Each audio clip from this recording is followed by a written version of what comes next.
বর্তমান যে পরিস্থিতিগুলো চলছে, এনসিপি আমরা একটি জনগণের মধ্যে অর্গানাইজ করে ভবিষ্যৎ বাংলাদেশের নতুন একটি সংবিধানের জন্য মাঠে নামছি এবং বাংলাদেশের গণপরিষদ যদি কোনো নির্বাচন হয় সেটা গণপরিষদ আগে নির্বাচন হতে হবে। দ্বিতীয়ত একটি বিষয়, আপনি জুলাই সনদ নিয়ে আমাদের মধ্যে কথা হয়েছে, দীর্ঘ আলোচনা হয়েছে ঐক্যমত কমিশনে। এখন তাদের বেহাল দশা, এটা কিভাবে বাস্তবায়ন করবে?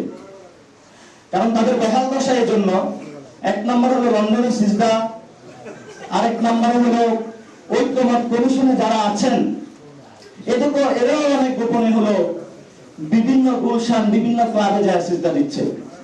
ফলত তারা জনগণের যে সিজদা দিতে হবে এটা বুঝতে পারছে না তারা। এই জন্য তাদেরকে প্রায়োগিকভাবে কিভাবে জুলাই সনদ বাস্তবায়ন হবে তারা দিশা খুঁজে পাচ্ছে না।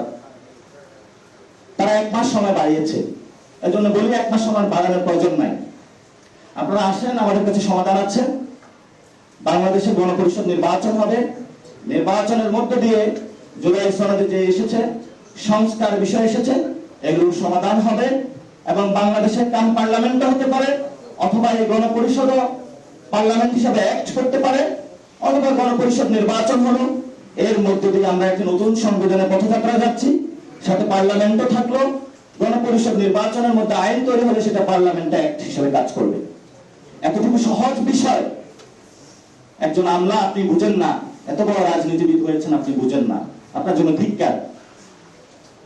বাংলাদেশের জনগণের মধ্য থেকে আমরা লড়াই করে যাব, এই ক্ষেত্রে এক চুল পরিমাণও আমরা ছাড় দিব না।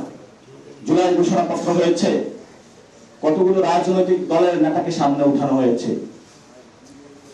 ইউনূস স্যারের পাশে। আপনাকে রাজনৈতিক দলের নেতারা ক্ষমতায় বসায় নাই, আপনার বৈধতা হলো জনগণ। আপনার উচিত ছিল জুলাই ঘোষণাপত্র কোন রাজনৈতিক নেতৃবৃন্দকে শহীদদের সাথে রেখে আপনাকে জনগণ শহীদ ফ্যামিলি নিয়ে একসাথে দাঁড়িয়ে জুলাই ঘোষণাপত্র দেওয়া আপনার উচিত ছিল। আপনি জনগণের সাথে গাদ্দারি করেছেন, বেইমানি করেছেন, এটা ইতিহাসে লেখা থাকবে না। আপনাকে সুযোগ দিচ্ছি, এখনো সময় আছে, আপনার সামনে এখনো সময় আছে, আপনার সামনে সাথে জনগণ আছে, জনগণ আপনাকে বসেছে। এখনো জনগণের কাছে যান, জনগণকে জিজ্ঞাসা করেন, যারা তাদের কাছে ক্ষমা প্রার্থনা করেন, ভুল করেছি কিন্তু আমি আমাকে সংশোধন করতে চাই, আপনাদের হয়ে আমি একটি নতুন সংবিধান বানাতে চাই। বাংলাদেশের মানুষ 60% মানুষ সংস্কার চায়। বিএনপি 60%?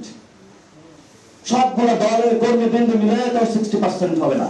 কোথায় থেকে তারা এই ধরনের আস্ফালন করার সাহস পায়? আমরা জনগণের হয়ে কথা বলছি। এই জন্য বলবো, যারা মূর্খ তাদের বোধোদয় হোক, যারা লন্ডনে সিজদা দিয়েছে তাদের সিজদার কিবলা পরিবর্তন করে জনগণের মুখে তাদেরকে সিজদার কিবলা করতে হবে। এই যে ব্যবসায়ী ভাইরা কত কষ্ট করে শেখ হাসিনা পিছনে পিছনে হেঁটে নিজের সাম্রাজ্য গুছিয়েছে, নিজের সাম্রাজ্যকে টিকানোর জন্য আবার কিছু মিডিয়াও রেখেছে। কিন্তু মিডিয়ায় যারা চাকরি নিয়েছে তারা বলতেছে আমরা জনগণের পক্ষে কথা বলবো। মালিক পক্ষের তো অবস্থা খারাপ, আমি বেতন দিই তোমাকে, তুমি জনগণের পক্ষে কথা বলবা, এই তোমার সাহস, কোথা থেকে এত সাহস আসে? সাংবাদিক ভাইয়াদের বলবো, সাহস আপনাদের জনগণ। আল্লাহ রিজিক দিবে। এই কয় টাকা বেতন, এই বেতনের জন্য কেউ সাংবাদিকতা করতে চায় না। জনগণের যে সাহস, জনগণের রক্ত মাখা ইতিহাসকে তুলে ধরতেই বাংলাদেশের সবাই সাংবাদিকতা করে, কোন বেতনের জন্য কেউ সাংবাদিকতা করে না এখানে। এই জন্য আপনাদেরকে সবচেয়ে বড় অগ্রণী ভূমিকা পালন করতে হবে। দেশপ্রেমিক যারা রয়েছেন বিভিন্ন বাহিনীতে তাদেরকে এগিয়ে আসতে হবে। ব্যবসায়ীদের মধ্যে যারা দেশপ্রেমিক রয়েছেন তাদেরকে এগিয়ে আসতে হবে।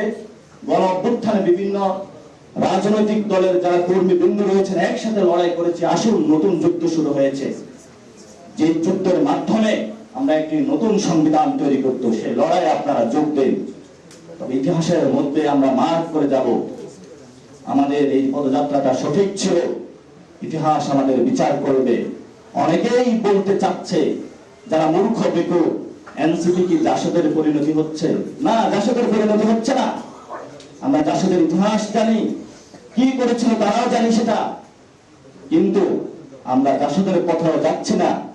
আর নতুন একটা মিডিয়া আগে হলো খেলাধুলা নিয়ে কাজ করতো, এখন রাজনীতি নিয়ে বেশ ইন্টারেস্টেড হয়েছে। এটার নামটা মানে আপনারা জানেন, কালের কণ্ঠ।